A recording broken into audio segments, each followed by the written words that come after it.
This is what we're working on today on Tutorial Tuesday. Coming right up. Brickology! Hi, it's Thomas from Brickology, where we help you bring bricks to life so you can tell your story. Now, as you saw from the intro, today's tutorial will be about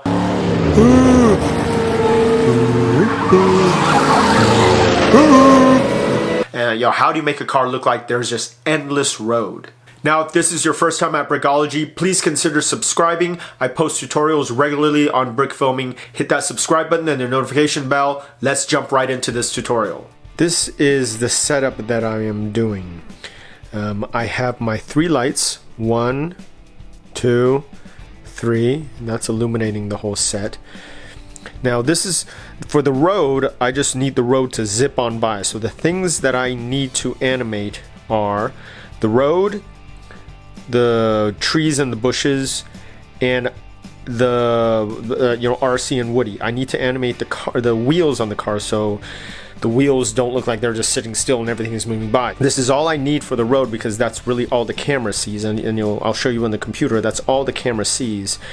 And I made this little guideline here so every time I move the road, well, it'll move in a straight line along with the guide. This is the shot that I have in Dragonframe, and you can see Woody and RC right here. Here are the bushes. The guideline you see all the way back here, that I'm not going to move. I gotta be honest, for this tutorial I'm not going to move that guideline. One thing I do want to point out is because with the studs I can make sure that I move it exactly, how many studs every single time, the road, so it's much more consistent. So right now I'm moving it 1, 2, 3, 4 studs. Every single time I go 4 studs, or I could go 8. It just depends on how fast I want Woody and RC to move. If I want them to move really fast, well, I move it 5 to 10 studs at a time. If I want them to move really slow, just 1 stud at a time. But that's one thing that's fantastic about Lego, is that it has a built-in markers. The goal is, if you look on the computer screen, I need to keep Woody in the middle of that screen where he sits right now, but everything else is zipping by. So the first thing I will do is I'm going to animate the road. So the road moves down a little. Now you'll notice Woody and RC move, but I'll deal with that later. So all of these bushes and everything have moved.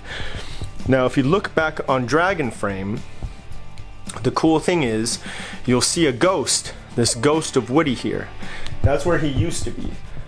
So I'll just move Woody back to where he used to be. Now he'll stay in the middle of the frame. All right, I don't mind a little wiggle with him because, well, he's in a car and he's moving. But that's just about where he was. And the last thing I'm going to do, I'm going to rotate the wheels a little bit. So it looks like the hubcaps are spinning. I mean the wheels spinning. And right there. Then I take another picture. Now we do the whole process again. Now what I noticed in the camera shot, this bush isn't in it, so I can take that away. This bush, once we move down a little, this won't be in the frame anymore, so I'm gonna take that away. This is still in the frame. I move Woody and RC back to where they were. Make sure I turn the wheels a little, and this will stay here. And you notice the road right up here, this is where everything will be set up to go down. So I can put another bush right here. Everything will be zipping on by really fast because I want this to have a lot of motion. And this guideline here is keeping the road straight. So now everything's done when I take another picture. And I keep doing this process over and over and over again, and I will just put these randomly where I want, but everything needs to be zipping by really fast. So let's take a look at this process through Dragonframe, or how it looks in camera while I'm doing this. So again, with the process, I move the whole thing down 4 studs, or as many that I want to move it. First thing I'm going to do, I move Woody back to where he is so I have a place of reference on where everything is. Let me take another picture. There we go.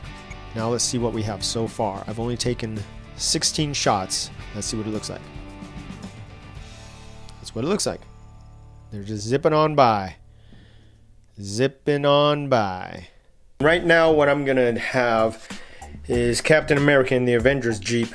I'm gonna have Woody and RC drive up to him. They're gonna be even for a little while. Woody waves, and then Woody and RC, speed up ahead, and Captain America's left in the dust. So I have them right now at the even point, and this will be the same process as with the trees, except I'm going to move Captain America. So the same idea. I take the road, I move it down. I take RC and Woody, I move them back to where they were. And now with Captain America, I want them even for a little while, so I move him back to where he was. And so they can see each other. All right, let's take a look at what I've done. I did a little bit more than what I wanted to do, but I got carried away.